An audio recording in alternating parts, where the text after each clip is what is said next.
Assalamualaikum warahmatullahi wabarakatuh. Pada kesempatan kali ini, saya akan menjelaskan materi mengenai pesawat sederhana. Sebelumnya, saya akan menjelaskan apa itu pesawat sederhana. Pesawat sederhana adalah peralatan yang bisa memudahkan pekerjaan manusia. Dalam mempelajari pesawat sederhana ini, kita akan mengenal beberapa istilah. Yang pertama adalah titik tumpu. Titik tumpu yaitu titik yang menjadi tumpuan beban dan sifatnya tetap. Yang kedua adalah titik beban. Titik beban adalah tempat melekatnya beban. Dan yang terakhir adalah titik kuasa. Titik kuasa adalah tempat diberikannya gaya kuasa. Secara umum, pesawat sederhana dibagi menjadi tiga. Yang pertama adalah pengungkit, yang kedua bidang miring, dan yang ketiga katrol. Selanjutnya, kita akan membahas tentang pengungkit. Pengungkit adalah pesawat sederhana berupa batang keras yang dapat berotasi suatu titik tumpu. Perhatikan gambar di dalam slide. Keterangannya, F sebagai gaya kuasa, W sebagai beban, LK lengan kuasa, dan LB lengan beban. Prinsip kerja pengungkit adalah dengan gaya kecil, beban berat, mampu dipindahkan. Nah, di dalam pengungkit ini, gaya bisa diperkecil dengan cara memperpendek lengan beban. Jika lengan bebannya pendek, maka lengan kuasanya akan semakin panjang. Semakin panjang lengan kuasa, semakin kecil gaya yang dibutuhkan. Secara matematis, hubungan antara gaya kuasa, beban, lengan kuasa, dan lengan beban dirumuskan sebagai berikut. F sebagai gaya kuasa dikali dengan LK. LK adalah lengan kuasa, sama dengan W beban dikali LB. LB adalah lengan beban. Kemudian F sama dengan W dikali dengan LB dan dibagi LK. Nah, rumusnya adalah F sama dengan W kali LB per LK.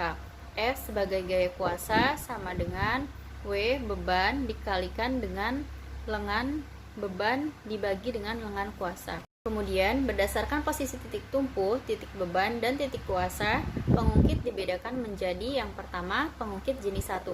Pengungkit jenis 1 adalah pengungkit yang titik tumpunya berada di antara beban dan titik kuasa. Jenis ini merupakan bentuk dasar dari suatu pengungkit. Contohnya adalah seperti mainan jungkat-jungkit dan gunting. Kemudian, pengungkit jenis kedua. Suatu pengungkit dikatakan berjenis kedua jika titik bebannya berada di antara titik tumpu dan titik kuasa. Contohnya ada tertera pada gambar di atas. Nah, yang jenis ketiga adalah pengungkit yang memiliki titik kuasa di antara titik beban dan titik tumpu. Contohnya ada pada kalkulator. Pesawat sederhana selanjutnya adalah bidang miring. Pesawat sederhana yang berupa papan atau bidang yang dibuat miring. Hal itu bertujuan untuk memperkecil usaha saat memindahkan beban yang berat. Semakin landai bidang miring, gaya yang diberikan semakin kecil. Sebaliknya, semakin curam bidang miring, gayanya semakin besar. Rumus bidang miring adalah F dikali S sama dengan W dikali H. F di sini gaya dikali dengan S yaitu panjang papan sama dengan W beban dikali dengan H yaitu tinggi papan. Contoh peralatan yang memanfaatkan prinsip bidang miring diantaranya adalah tangga yang dibuat berkelok-kelok, pisau, kapak, dan juga skrup. Itu adalah contoh peralatan yang memanfaatkan prinsip bidang miring. Pesawat sederhana selanjutnya adalah katrol. Katrol adalah pesawat sederhana berupa roda beralur yang dikelilingi oleh tali. Prinsip kerja katrol adalah mengubah arah kerja gaya sehingga beban bisa terangkat dengan mudah. Ternyata, katrol memiliki kesamaan dengan pengungkit yaitu terdiri dari titik tumpu, titik kuasa, dan juga titik beban. Katrol ini dibagi menjadi 3 jenis. Yang pertama ada katrol tetap. Katrol tetap adalah katrol yang posisinya selalu tetap saat digunakan. Teman-teman bisa lihat di gambar slide di atas ini ya. Nah, O adalah titik tumpu, B titik beban, A titik kuasa, OB sama dengan lengan beban, dan OA adalah lengan kuasa. Rumusnya KM sama dengan W per F. Keuntungan mekanis katrol tetap yaitu bernilai 1. Jenis katrol yang kedua adalah katrol bergerak. Katrol bergerak adalah katrol yang ikut bergerak atau berubah posisi pada saat digunakan. Katrol jenis ini biasa dipakai untuk mengangkat adonan semen ke lantai atas pada saat pembangunan gedung atau rumah. Bisa diperhatikan di gambar slide di atas ini ya. Nah, B sebagai titik tumpu, O titik beban, A ini adalah titik kuasa, BO sama dengan lengan beban, dan BA adalah lengan kuasa. Keuntungan mekanis katrol bergerak adalah 2 karena beban ditopang oleh 2 tali. Katrol jenis yang ketiga adalah katrol majemuk. Katrol majemuk adalah perpaduan antara katrol tetap dan katrol bergerak. Semakin banyak katrol yang digunakan, maka semakin mudah digunakan untuk mengangkat suatu barang. Katrol majemuk terdiri dari 2 katrol bergerak dan 1 katrol tetap. Ketiga katrol dihubungkan oleh sebuah tali sedemikian sehingga terbentuk 3 lilitan tali sesuai nomor pada gambar di atas ini, yaitu 1, 2, dan juga 3. Nah, oleh karena itu, keuntungan mekanis katrol majemuk ini ada 3. Selanjutnya, kita akan membahas soal yang ada di dalam slide di atas. Pertanyaannya adalah Pak Seno akan memindahkan sebuah kardus berisi buku ke atas rak setinggi 1,2 meter. Agar tidak terlalu berat memindahkan kardus tersebut, Pak Seno mengambil sebuah papan sepanjang 150 cm untuk dijadikan bidang miring. Untuk memindahkan kardus tersebut, gaya yang dibutuhkan Pak Seno hanya 400 Newton. Tentukan berat kardus yang dipindahkan. Diketahui F yaitu gaya kuasa 400 Newton dan H tinggi papannya adalah 1,2 meter. Kemudian S panjang papan adalah 150 cm. Kita rubah dulu 150 cm ke dalam meter. 150 cm menjadi 1,5 meter. Yang ditanya adalah berat kardus yang dipindahkan. Ini adalah soal tentang bidang miring. Bidang miring rumusnya adalah F dikali S sama dengan W dikali dengan H.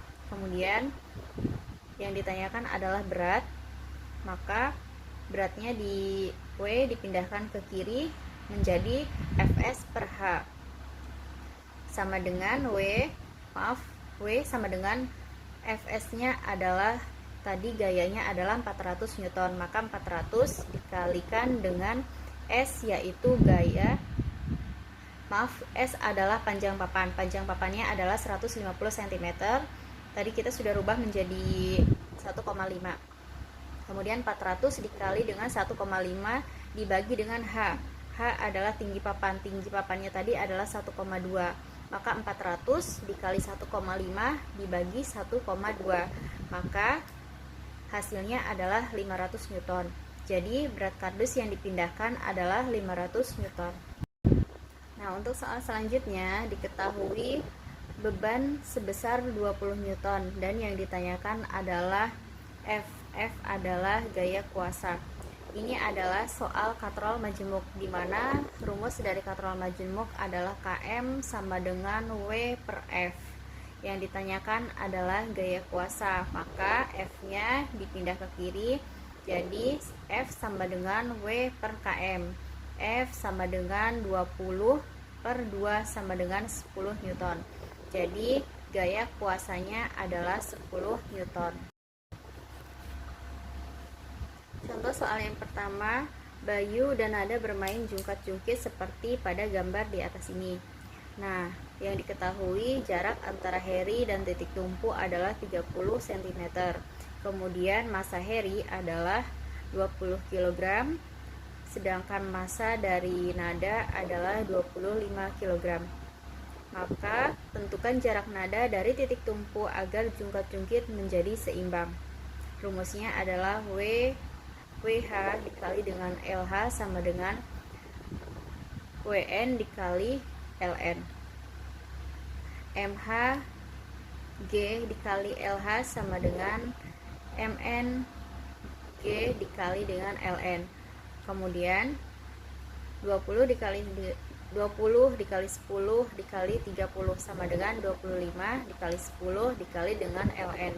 Ln adalah yang ditanyakan, maka ln dipindah ke kiri sama dengan 6000 per 250.